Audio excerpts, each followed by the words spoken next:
This is Story Recapped. Today I'm going to explain a sci-fi thriller film called Last Survivors. Spoilers ahead, watch out and take care. A young man named Jake lives with his father Troy deep in the woods to escape the conflict in the cities. Jake feels lucky because his father is well prepared and knows how to survive in the forest.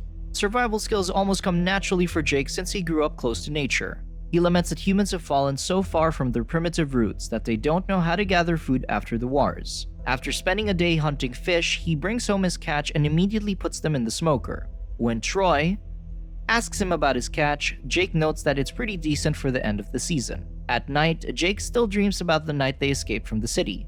A man kept on banging on their car window and begging Troy to let him in, but Troy told Jake not to look at him. When he tells his father about the dream, Troy advises him to focus on the future because the wars are already in the past. While Jake is chopping firewood one day, they suddenly hear a gunshot in the forest, so Troy instructs Jake to get inside the house.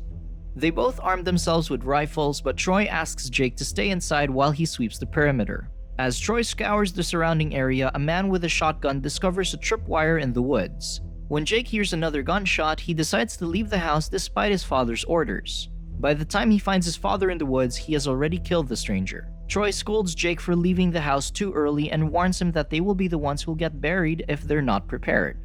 As Troy walks back to their cabin, Jake notices that he's bleeding. Troy looks at the gunshot wound in his abdomen, but he contends that he's okay. Troy then tells Jake to take care of the body and meet him at the cabin later. While Jake prepares to bury the corpse, he notices a crucifix on the man's chest. As he inspects it, the man suddenly grabs Jake's arm and asks him to tell his daughter that he loves her. Before long, the man lets go of Jake and drops dead. When Jake goes to sleep that night, he dreams about the time his father was burying a body in the woods. As Troy dug the grave, he advised Jake not to look outsiders in the eye because they would trick him into thinking that they were human. When Troy sends Jake to the woods one day, he decides to stop by his secret spot, where he hides a box of items he collected from outsiders.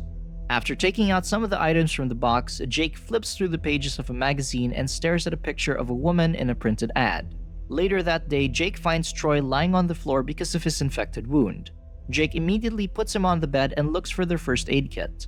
As he searches for a clean rag to cover Troy's wound, he remembers that night his father told him that his mother was killed.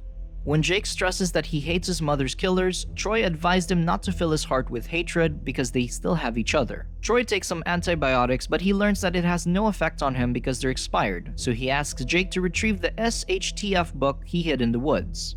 When Jake gets the book, he finds a map of the place where he can find medicine.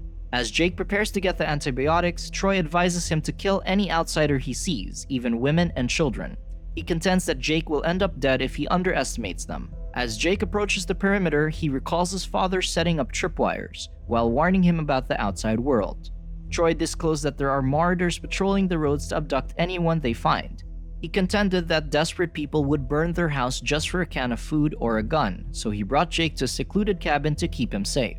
In the morning, Jake comes across an old farm near the location of the medicine. When he sees a woman outside, he aims his rifle at her and puts his finger on the trigger, but he eventually decides not to shoot. That evening, Jake goes inside an abandoned clinic to get the antibiotics. As Jake checks the drawers, the woman comes in and looks around, so he hides in a corner. After the woman leaves, Jake retrieves the antibiotics and gets out of the clinic. On his way back to the woods, the woman sees Jake and yells at him, but he ignores her. When Jake gets home, Troy immediately asks him about his run, so Jake claims that he saw no one and he killed a woman at the clinic. Later that night, Jake goes to a secret spot and burns the ad with a picture of a woman. Afterward, he hides 2 sacks of jerky under a tree.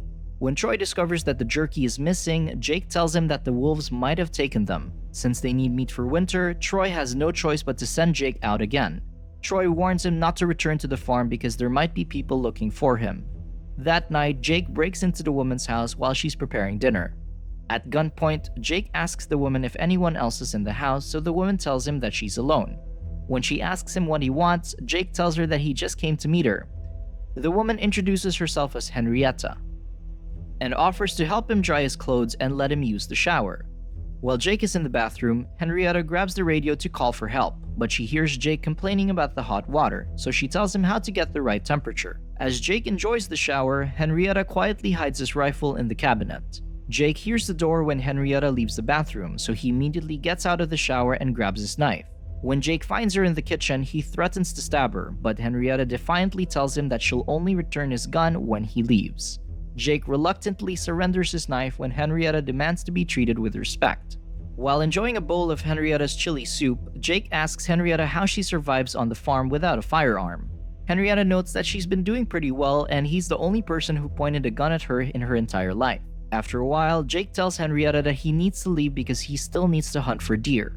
Henrietta gives him venison from the supermarket and tells him that he can stay the night and let his clothes dry. When Jake returns to their cabin, Troy gets suspicious because he only brought home a deer's leg, and the cut seems too precise. To allay his suspicion, Jake claims that the wolves took the rest, and he cut the leg with a saw he stole from the farm. Later that day, Henrietta reports the break-in to the police, but she notes that she only wants to find out if Jake is okay. Officer Sharma stresses that they don't have enough people to check on him because they are busy investigating other crimes. Before leaving, Henrietta tells Sharma that the man's name is Jake and his father is Troy. She then leaves her number to the officer and asks him to contact her if he finds out anything. When Jake cooks chili soup for dinner, Troy reminds him that they only use chili to keep the animals away from the garden.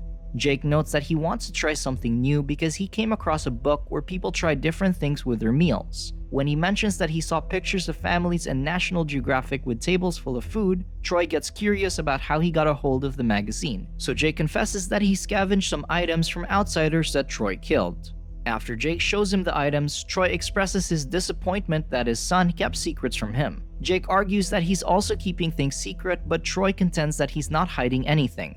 When Jake asks him how he knows the woman he killed deserved to die, Troy surmises that he must be feeling guilty, so he tells his son that he only did what he had to. Jake notes that he could have brought the woman home and started a family, so he won't be alone when Troy passes away. Troy promises to help him look for a woman when he gets better, but he advises Jake not to get his hopes up, claiming that all women are liars. One day, Troy finds the missing jerky and realizes that Jake has been lying to him, so he punishes him by making him clean the floor. When Troy asks if he's seen outsiders, Jake denies it, but he confesses that he's seen the outside world and it's not full of marauding gangs like Troy once described. Jake decides to go to the farm so he can bring Henrietta to the cabin to prove to his dad that there are good people out there. The next day, Henrietta goes home and finds Jake waiting for him outside her house with a bag of mussels. When Jake tells her how he got them, Henrietta is amazed when she learns that Jake dove in the freezing cold river without a wetsuit. Later, Jake teaches Henrietta some of the survival skills he learned from Troy. He also sets up some traps outside Henrietta's house even though she contends that she doesn't need them. That night, Henrietta and Jake make love after a deep conversation about the cycle of life. In the morning, Jake invites Henrietta to go home with him, but Henrietta notes that they shouldn't rush things because they just met. Henrietta then tells him that they can't stay at her house, but she promises that they'll see each other again soon. As Jake prepares to leave, Troy observes them from a rundown shack nearby. When Henrietta returns to the police station, Sharma informs her that a man named Troy kidnapped his son on December 11, 2002 in Chicago and almost killed the boy's mother, Miss Chandray. Sharma shows her a copy of Troy's driver's license, but Henrietta notes that she doesn't know what he looks like. Before leaving, Henrietta takes a flyer for a missing person named Jeff Williams, the man who Troy killed in the woods. Afterward, Henrietta meets with her ex-husband, Andy, at the diner. Andy criticizes her choice to live in a secluded town, so Henrietta explains that she never liked the city because she felt like it was eating her alive. She claims that she tried to tell Andy and their kids about her anxieties, but they all ignored her. Meanwhile, Jake emerges from the back of Henrietta's truck and sees with his own eyes that the world is not chaotic as his father claimed. Back in the diner, Andy gives Henrietta a document and informs her that he's filing for full custody of their children because she chose to leave them. Henrietta argues that she begged them to come with her, but she only ended up alienating them. Andy then claims that their children don't want to see her and they don't want to make the long trip just to visit her. Andy soon leaves the diner, but Henrietta follows him outside to plead with him. When Jake sees them arguing, he tackles Andy to the ground and attempts to hit him, but Henrietta intervenes. As Andy heads to his car, he threatens to tell their kids that Henrietta is having an affair. Henrietta gets exasperated with Jake and attempts to drive off without him. However, Jake tells her that he doesn't know how to get home, so she allows him to ride in the back of the truck. When they reach the farm, Jake castigates Henrietta for not telling him that she has a husband. He notes that people did awful things during the wars, but he wouldn't ever leave his family or betray his wife. Henrietta is puzzled when he mentions the wars, so Jake explains that he was referring to World War III, which he thinks started on December 11, 2002. Henrietta recognizes the date, so she discloses that there was no World War and notes that Troy kidnapped him years ago and attempted to kill his mother. Jake refuses to believe her, so Henrietta exclaims that she can't deal with him anymore because she has her own problems. As Henrietta takes her things out of the truck, the missing person flyer falls to the ground. When Jake picks it up, he recognizes the man in the picture as the outsider that Troy killed weeks ago. Jake asks Henrietta who he is, but she only tells him not to come to her house anymore. When Jake gets home, he confronts his father about the supposed wars. Troy contends that it was not conventional warfare, but he still insists that a war happened on December 11, 2002. Jake then shows him the flyer and asks him why he killed the man in the picture. Troy argues that the outsider was going to kill them, so Jake hints that the man had no such intentions because he only asked him to tell his daughter that he loved her before he died. Troy starts asking Jake about Henrietta, so he confesses that he made love with her, but it ended up in disappointment because she didn't tell him she had a family. Troy asserts that they can't trust any outsiders because they're all liars. Troy then tells Jake that they must kill Henrietta because she might lead the police to them when she realizes that they had something to do with the missing person on the flyer. As they prepare to go to the farm, Jake tells his father that they can't kill Henrietta. To keep her from going to the police, Jake proposes to trick her and make her feel safe. Troy agrees to his proposal and tells him that he needs to take him to their shack first to show him something. When Jake gets into the shack, Troy locks him inside and heads to the farm.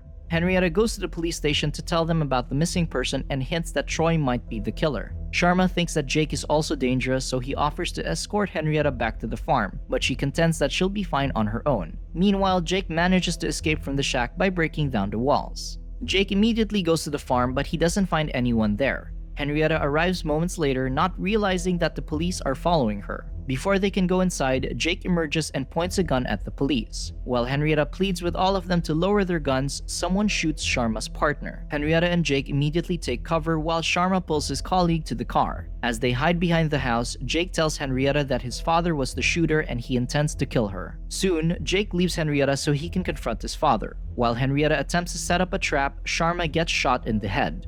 Jake discovers that his father is in a shack nearby when he sees a glint from the window. He immediately goes there and begs him to spare Henrietta's life, but Troy knocks him out. Back in the house, Henrietta runs to the attic and turns on the radio to call for help. On his way to the house, Troy steps on a trap that pierces his foot. Troy limps his way to the attic, but he discovers that Henrietta has already escaped through the window. He shoots Henrietta as she attempts to drive away, but he misses after Jake tackles him. Troy falls out of the window and gets impaled on the metal spikes outside the house. As he starts to lose blood, he gives Jake a key around his neck and reminds him that he did everything for love. Troy then asks Jake to shoot him with his revolver to end his suffering. Troy stresses that he is not giving him a choice, so Jake reluctantly takes the revolver and shoots. Days later, Jake goes to a diner in town and reads a letter from Henrietta, who has now returned to the city to be with her kids. Henrietta confesses that her faith in humanity is not different from Troy's. She didn't realize that she was becoming isolated and bitter at the world until Troy attempted to kill her. Henrietta expresses her gratitude to Jake because he gave her hope that there is still something good in the world. Jake goes to the police station to open a box that Troy intended to leave to him in the event of his death. Inside the box, Jake finds a card with their old address. As he heads to the address, Jake realizes that he no longer knows if he still believes in luck, but he is more hopeful for his future. Soon, Jake reaches the house, so he prepares to knock on the door, hoping that his mother will answer. Subscribe to watch more videos like this. Turn on notifications. And leave a like, it really helps the channel out. Thank you for watching.